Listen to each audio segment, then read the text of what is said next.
Magandang araw ng linggo sa inyong lahat mga kaliwanag, naway nasa mabuti kayong kalagayan.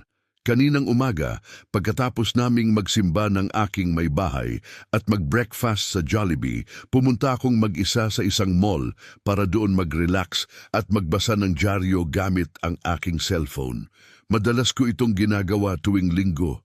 Nilalakad ko lang papunta ron kasi walking distance lang naman. At isa pa, para exercise ko na rin.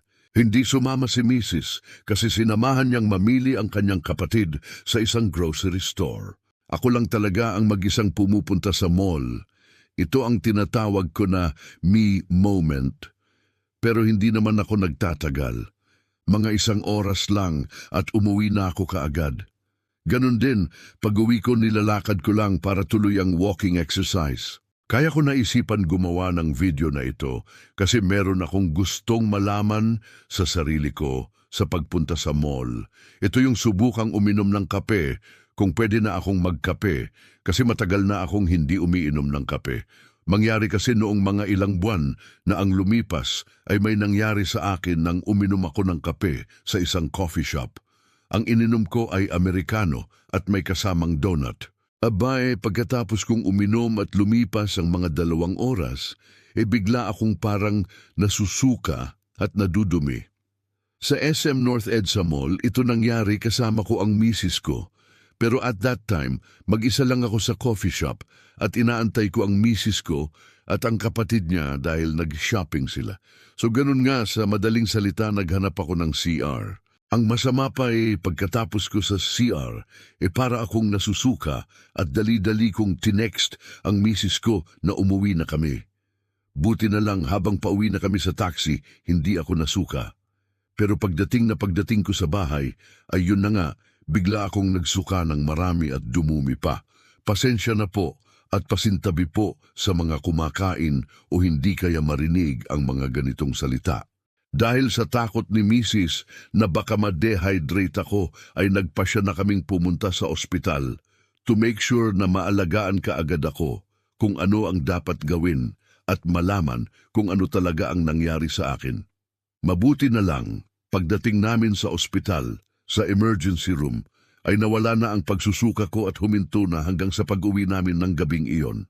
Wala namang nakitang dahilan ng doktor maliban na lang sa ikwento ko sa pag-inom ko ng kape Americano na medyo sobrang pait at hindi yata maganda ang pagkakatimpla. O di naman kaya ay hindi na nakayanan ng tiyan ko dahil baka nasobrahan na ako ng kaiinom ng kape Americano kumpara sa pag-inom lang ng simpleng brewed coffee. Anyway, anuman ang naging dahilan sa nangyaring iyon, ito ang naging dahilan kaya hindi muna ako uminom ng kahit anong kape pare masigurado lang na hindi na maulit ang ganong pangyayari. Parang kasing na-trauma ako, natakot na akong uminom ng kape. Kaya ang nangyari pag gustong kumain halimbawa ng donut, umiinom na lang ako ng tubig o di kaya buko juice o kahit anong drinks basta huwag lang yung kape. Kaya kanina na nga nang pumunta ako sa mall, sinubukan kong uminom ng kape para malaman ko kung pwede na. Ang in-order ko brewed coffee lang at hindi kape Americano. Ito yung brewed coffee na hindi mapait, hindi katulad sa ibang coffee shop o restaurant na ang pait ng kape kahit brewed coffee lang. May konting kaba habang iniinom ko ang kape.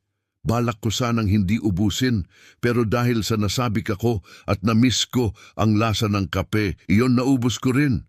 Kasi ang sarap. Biro mo mga 6 o 7 buwan yata o mahigit pa akong huminto sa pag-inom ng kape. Buti na lang at malaki ang pasasalamat ko at okay naman. Hanggang sa pag-uwi ko sa bahay ay okay naman ang pakiramdam ko. Sana nga ay pwede na ulit akong makainom ng kape at tuloy-tuloy na.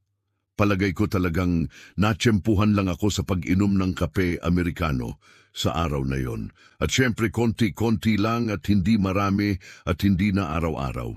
Kasi dati araw-araw akong nagkakape sa bahay tuwing breakfast. Ngayon, ang iniinom ko na lang tuwing breakfast ay luya kami ng misis ko. At so far, so good naman ang pag-inom namin ng luya. Sabi nga maganda raw sa blood circulation ng luya maliban sa marami pang mga health benefits.